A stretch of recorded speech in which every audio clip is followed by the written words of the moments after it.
You're right there guys, this is Dale of Lone Wombat Airsoft, and this is something of a channel update and an experience storytelling video of what happened this last Sunday.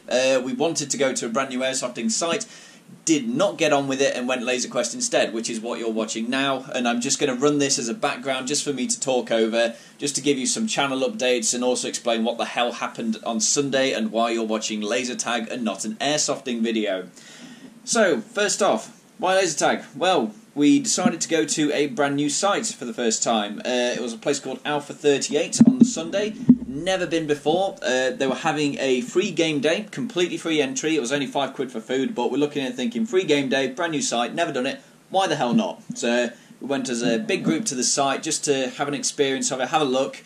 I should point out as well, this is absolutely not a review of the site. I don't like putting out an official review for a brand new site, or even a site that's only a month or two old, just because you always get the teething issues with a brand new place, but this was something of a story to tell, so I put it out there anyway. So, first off, we rock up on the day. First notice, the car park was completely overflowing. The site was basically a farm, and most of it had parked in front of some of the where they were keeping the cows, basically. They had a fair amount of spaces for car there, but they'd maxed it. I'm assuming because the fact they made it a free game day as opposed to putting some form of paid to entry just meant a load of people turned up and wanted to give it a go. Us included, obviously. But that did kind of mean that we were parked on the street near a roundabout, and more importantly, you were kind of playing Jenga with all the cars in the car park, which is a problem I'll come to a bit later on. Sheer amount of people on the site means that there were twice as many people as the safe zone could hold. They had actually built this little area for it with some table space and covered areas for the safe zone. Great. The problem was they'd brought so many people onto site, there was no table space or anything left for us, so all our gear went on the floor. We were very lucky it wasn't raining, and they had actually put down some wood chippings on the floor, but it was blatantly mud underneath it. You could feel the ground moving underneath your feet, so all of us a bit sceptical about, oh god, our gear's going to get all muddy and stuff while we're away playing airsoft, but so not the best. Next thing we noticed, the bathroom was literally just a urinal in a shed. So the women in our group, of which there were two, they were a bit screwed in that, frankly. If they needed to use that, well, yeah, they're bang out of luck. So not particularly good point on that.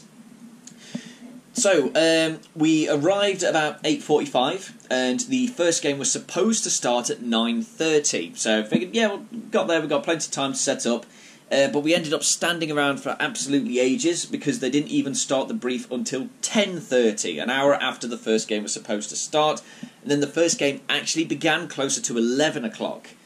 So, a lot of waiting around on a somewhat chilly January morning, waiting for the games to get going.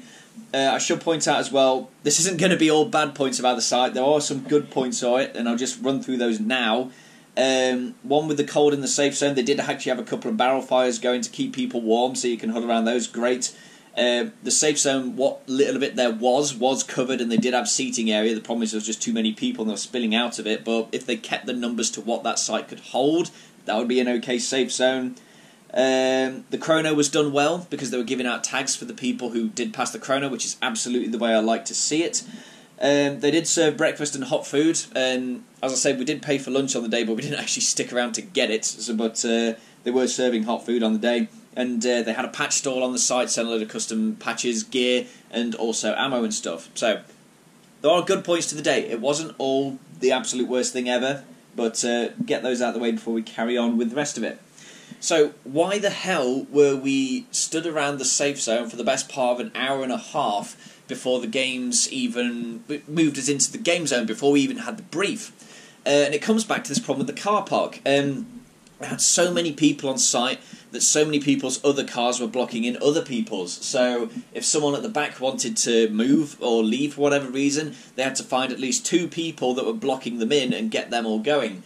And they were spent in the best part of an hour looking for these people. They were looking for a black Ford specifically, and that's just become synonymous with our little group to describe the day now, because that's all we heard for the best part of an hour. This little kid Marshall with a megaphone yelling out for whoever has a black Ford, but because they were just yelling over megaphone. Most people were just carrying on with their conversations. They didn't think it applied to them. You need to go up to these people and say, excuse me guys, sorry to interrupt, do any of you have this car? But they didn't do that, and so that's kind of why they were waiting around for an hour trying to find the owner of this black Ford so someone could do something, and they didn't do the brief in the meantime while they were doing that. Personally, I think, to be honest, if you're trying to find something and get people's attention, if you called people around for the brief, airsofters will gather around because they know they have to listen to the brief, and when everybody's there before you start that brief and everybody's listening, then you ask for the owners of the car because they're already there in front of you, they are already giving you their undivided attention. Anywho, so we did finally leave the safe zone, but even when we were out in the game zone, we were still stood around for another 30 minutes before the actual brief started. I think that I don't even know if they were just ferrying people from the safe zone or just getting their thoughts together or whatever it was, but we were still twiddling our thumbs waiting for the brief to actually start, even once we'd got into the game zone. When they did start it, the brief kind of went off in a lot of tangents, but the main thing that stuck with me is a point they had on animals. Because it is right next to a farm, they were saying that they did allow animals to roam the site. This includes things like chickens, geese, pigs, dogs, and so they're saying, yes, don't shoot the animals, and I completely agree. Absolutely, you should never shoot an animal with an airsoft gun. That is a horrible thing to do. However, as a site owner, it is your responsibility to try and mitigate these risks as much as possible.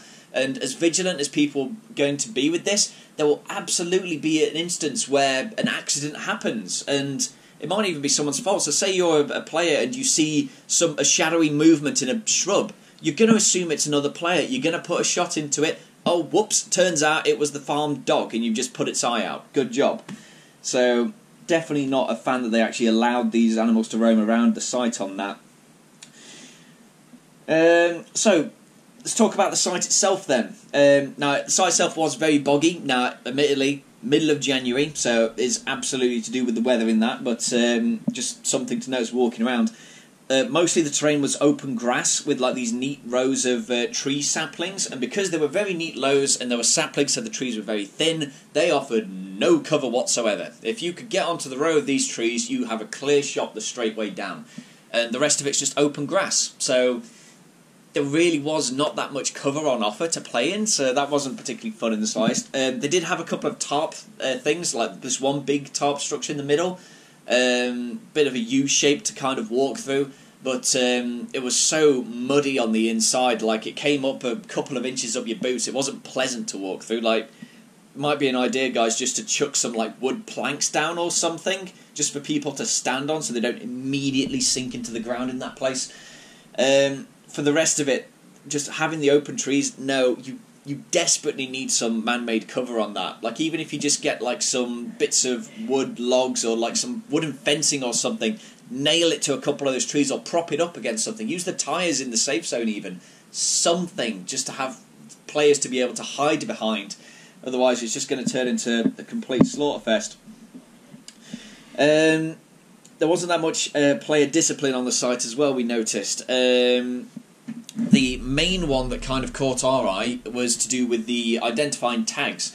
So it was literally banded players versus non-banded players. The bands changed colour sometimes. I mean, if you've got that many players on site, that was probably unavoidable. But what was absolutely avoidable was some of the marshals telling the players they could have the bands in the centre of their chest rig. And this caused mega problems for us and raised a couple of alarm bells, just because we saw a guy who was sniping lying down on the ground, and we were wondering, what hell team is this guy on? And he stands up, turns out he's on the other guy, but his band was covered by the ground because he was lying down. And yeah, fair play to him. He said, the marshal has told me I'm allowed to do this. Okay, no blame onto that player then. He's following what the marshal said, but that is a dumb decision by the marshal. Like, armbands is to go on arms so that even when you're looking at someone, it's always visible. Like, even if they weren't lying down and just had a gun braced against their chest, that would cover the armband. So, no, absolutely, get rid of that rule. Stick your armbands on your arms. On the subject of the marshals as well, it did seem like not all of them really understood what was cracking off.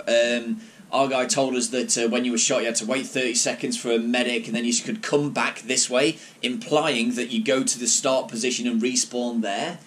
Turns out that's not the case whatsoever. What you're supposed to do is, after you were shot, wait around for 30 seconds, and if no one medic you, walk off and find another alive player to medic you. We didn't know this, so we all went back to our start point, found it completely overrun with enemy players, because there were no site boundaries. They didn't have to stay out of a respawn area, because there wasn't one. And the time it took to medic someone was a literal tap on the shoulder. No 10 seconds, no counting out loud, no, just tap them, they're back in. So you could... That game could just either be over in an instant or go on for hours. I mean, you could walk around with 3 guys, have a 4th guy in the back, and whenever someone got shot, just tap him on the shoulder and away he goes again. Like, that's just that's bad game structure. Like, you need to set boundaries for where the players can go, a respawn point where you can come back in and not be, like, immediately spawn camped, and put a timer on the medics at least. I'm not even sure how they were keeping score with that game. It was supposed to be a team deathmatch. How do you score TDM when all the players can just suddenly come back alive again? But, anywho. So, needless to say, at the end of this, we were not feeling this site at all. After the long wait and the badly structured game, we were done. So we decided to head off at that point. We didn't even stick around for the food we bought. We went and did laser tag instead, which was actually much more fun than the game we had on the morning. So, needless to say, that game didn't go particularly well.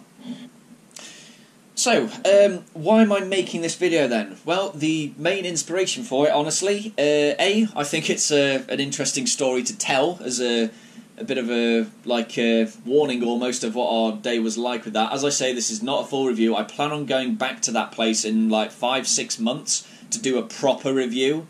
So I still think it's a new site. That wasn't their first game day. It was like their 2nd or 3rd. But I definitely plan on going back to give it a proper one just to see if anything's changed. I hope to God it has, for their sake if nothing else. But I just really want to make sure if it's still that way that the word's put out with it. But yeah, the reason for making this video, I actually met someone on the day there who was asking about like the channel and why I hadn't really put out that much content in the last year, and kind of made me realise, oh yeah, I kind of need to give you guys an explanation for that, because a lot of you are probably wondering what happened with that. So that made me want to do a general channel update, which is what I'll cover now. So, going into what happened last year. The main thing about last year is I bought my first ever house, and that has took up pretty much all my weekends for months on end. A lot of money went into it just to get the place how we like it, so that really cut into the airsoft time, unfortunately. The weekends were gone, the money to go on the airsoft days, that was gone, so it was really trying to scrape and find the chance to go when I could. So that was why we had such a massive reduced output of videos last year. But now that we're all settled into the new place, we're all happy with it, got a bit more spending money banding about, definitely got a lot more free time on weekends. So 2020, I'm wanting to come back in a big way with this year, and the main goal for me is to put out at least 2 videos a month. Whether that be gameplay or reviews or whatever, I want at least 2 a month. I'm definitely going to try and do more if I can. So, say I go to a brand new site, that's a gameplay video right there and a review of the site, so that's 2, but then I'll try to go somewhere else the next fortnight just to put something out with there.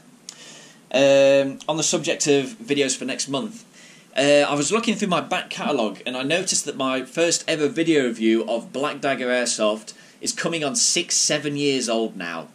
And Black Dagger as a site isn't even Black Dagger anymore. It was taken over by the Black Hills people. It's renamed something else completely now, run by different people. For all intents and purposes, it's a completely different site.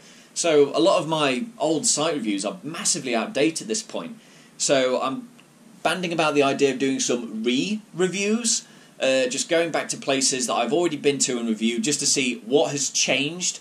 Like, because a fair few places have either closed down or renamed or have new owners, or hopefully still the same place with stronger players, better rules and more terrain. So that's what I'd hope to find when I go back to these, but it'll be interesting I think to just go back and see what's cracked off. Other things we're wanting to do this year, patches. We actually have a design for the channel now, like someone actually messaged me and provided the logo for the channel like a year or so ago. Thank you very much to that guy. But we are thinking of putting some patches out in that style. So I'd like to know if people would want that, if there's any interest to it, because it's a bit of a cost sink for us. And so you'd have to buy like a minimum order of 50 or so. And so I want to make sure there's actually a demand for them before we put some money into it. So if people are interested in that, please let me know in the comments below, and that will definitely affect the decision whether we actually get these things or not, because it's definitely not set in stone. Another thing we wanted to start this year, hashtag Where's Wombat. Now, this is an idea we had where if ever I'm going anywhere on a site and one of you sees me, takes a photo, put that hashtag up, put it on the page. Let's see if we can actually get some people spotting me out on the airsoft field, on the wild, that sort of thing, because I think that might be quite funny, quite interesting. We're also debating running some events, like me building some event ideas and actually running them. I'm talking with the guys at ASP UK about this. It is absolutely not set in stone, but what we're thinking is maybe doing like a sniping challenge, like ASP UK used to run a sprinting competition way back in the day. So we're thinking maybe reviving that, maybe doing some 3-gun challenges like you used to see at the Midlands Airsoft Fair, and doing pistol CQB challenges, just fun stuff like that. So again, absolutely this idea is not set in stone. We're just wanting to see if people like the idea of it, if there's interest, that sort of thing. So again, please let me know if any of this sounds appealing to you. So, summarise that. Since I'm trying to put a lot of content out in 2020, I'd very much like to hear all your thoughts on the channel, all the stuff above, but also in the channel in general. Like, what do you like watching? Like, what videos draw you to the channel to watch them? Is there any topic you'd like me to cover? Anything you'd like me to focus on? So, like, gameplay specific? A site you want me to review? Is there any particular gear loadouts? Anything like that, please let me know. And so with that, yeah, I'm wanting to get out there a lot more in 2020, get a lot more airsoft again, produce a lot more content with you guys. And so with that in mind, this has been Dale of Lone Wombat Airsoft, and I will absolutely see you in the next one.